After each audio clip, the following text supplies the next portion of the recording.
और सबसे पहले सबसे अहम खबर, इमरान खान ने नवाज शरीफ, शहबाज शरीफ और राना सनाउल्लाह को खुद पर हमले का जिम्मेदार करार दे दिया। कहा, मुझ पर कातिलाना हमला हुआ, एफआईआर तक दर्ज नहीं की जा रही क्योंकि ताकतवर लोग मुलव्विस हैं। सुप्रीम कोर्ट इन खिताब में कहा, उन पर पूरी साजिश के तहत हमला कराया गया, पूरा प्लान बनाया गया कि हमले को इंतहा पसंदी साबित किया जाए। मुलजिम नवीद ने तोते की तरह रटा रटाया बयान दिया। पुलिस के किरदारों ने पीटीआई मुखालिफ सहाफियों को वीडियो फीड की।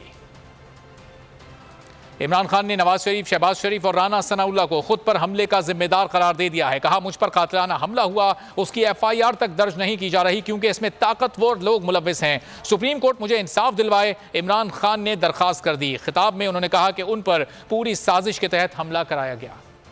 हमारी गवर्नमेंट पंजाब में मैं एफआईआर आज तक लेके पास हूं। कौन इतनी बड़ी ताकत थी जो कि गवर्नमेंट जो हमारी पंजाब में है उससे भी ज्यादा बड़ी ताकत थी को रोक सकती थी इसको? कौन कौन लोग इसके अंदर मुलव्वस हो सकते हैं? मुझे पता है कौन है वो। तो सिर्फ एक ताकतवर अगर इंक्वायरी इसको, अगर चीफ जस्टिस इसको बैक करें, पाकिस्तान के सुप्रीम कोर्ट के चीफ जस्टिस, तभी इंसाफ मिल सकता। नहीं तो मुझे कोई, अब तक जो मैंने हालात देखे हैं, जिस तरह की हर जगह रुकावटें हैं, मुझे कोई उम्मीद इंसाफ की नहीं। उनको पता था कि अगर मुझे इसी तरह कत्ल करते हैं तो उनके ऊपर आ जाएगी, तो उन्होंने एक और प्लान लेके आया। और प्लान दीनी इंतहा पसंद जलाल और जोश में आके उसने इमरान खान को कत्ल कर दिया। ये प्लान था, इतनी बड़ी ये प्लान करके साजिश की गई थी। और कोशिश ये बताना था कि ये दीनी इंतहा पसंद नहीं किया। एक वकार सत्ती एक वीडियो लेके आता है, और वीडियो क्या है? इमरान खान ने तौहीन रसालत कर दी, तौहीन मजहब कर दी। फिर मरियम नवाज, राना सनाउल्लाह, ख्वाजा आसिफ, 4 दिन पीटीवी को हुक्म मिलता है कि इमरान के खिलाफ पूरा कैंपेन करें, इसने दीन की तौहीन की। ये सारा प्लान बन जाता। ये एक स्क्रिप्ट के मुताबिक चल रहे थे। इसकी रिकॉर्डेड स्टेटमेंट आती है कि मैं अकेला था। ये सबसे इंपॉर्टेंट चीज़ है। इसलिए अकेला था क्योंकि अगर और थे तो इसका मतलब कि दीनी इंतहा पसंद ने नहीं मारा। उसका हाथ ऐसे जाता है, वो ऊपर नहीं जाता। इसका मतलब वो ट्रेंड आदमी था। पॉलीग्राफ टेस्ट के अंदर जब नवीद से पूछा गया कि सिर्फ एक आदमी के अलावा किसी ने आपको कॉन्टेक्ट किया था, उसने कहा नहीं किया था, झूठ निकला।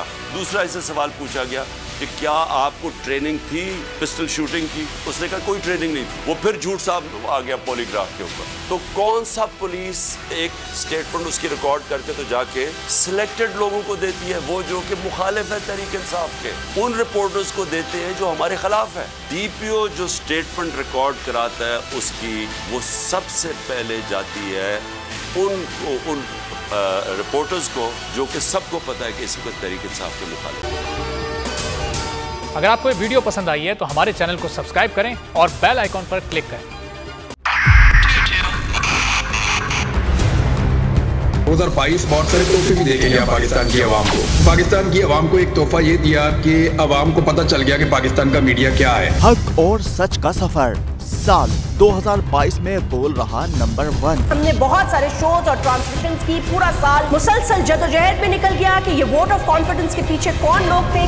तोड़े रेटिंग के सभी रिकॉर्ड। सोशल मीडिया पर भी सबसे ज्यादा तेजी से 2.4 बिलियन व्यूज का संगे मील अबूर किया।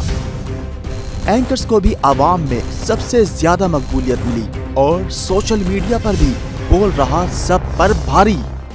सब्सक्राइब करें और बेल दबाएं ताकि कोई खबर रह न जाए।